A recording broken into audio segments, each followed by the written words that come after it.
ब्रह्मचारी को सबसे पहले अपनी रसना पर नियंत्रण रखना आवश्यक है। जबान पर, जबान बिगड़ी सब बिगड़ा।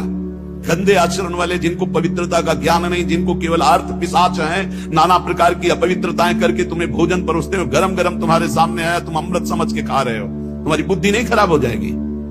सबसे पहले सतमार्ग में चलने वाले को इस रसेंद्री को मारना होता है। रसेंद्री, ये जीत गए, सब जीत गए। और इस मार्ग में सबसे ज्यादा इसी को दुलार करने का अवसर मिलता है। जहां निमंत्रण होगा वहां चक्क होगा, बस को खाओ और चौपट करो अपनी साधना, अपने परमार्थ को चौपट कर दो। खाना ही मृत्यु है और खाना ही जीवन है। जो पवित्र भगवद अर्पित मित आहार करता है वो अपने जीवन को भागवतिक बना लेता। कितना खाओगे?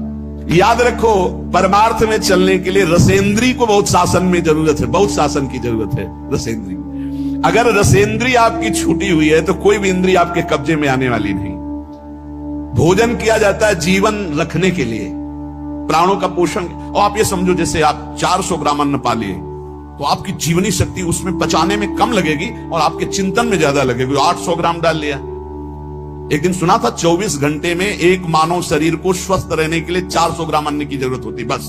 इसके बाद तो ऊपर ओवरलोड करना है। इतनी हानि आप नहीं समझ पा रहे, रोगों का घर बढ़ा रहे हो। थोड़ा भोजन करो, सात्विक भोजन करो, और ऐसा भोजन करो जिसमें तेल आदि गरिष्ठ पदार्थ ज्यादा न हो, तो आपकी जीवनी शक्ति बढ़ेगी। आप उसी जीवनी शक्ति से भजन करेंगे। भजन में मन क्यों नहीं लगता? आप देखो, एक दिन खा के अच्छे, और एक दिन 2 रोटी खाओ केवल हमारे कहने के अनुसार, कि आपको लगे कि हाँ भूख लगी अभी, और छोड़ दो, फिर आप भजन में लगो। देखो कैसी वृत्ति जाएगी, सतोगुणी। चंचलता मन की तभी रुकती है जब सात्विक भोजन होता है।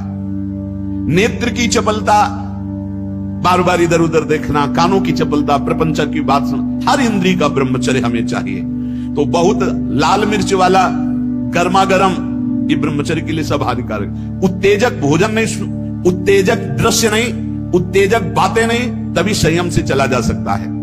प्रतिदिन एकाग्रता पूर्वक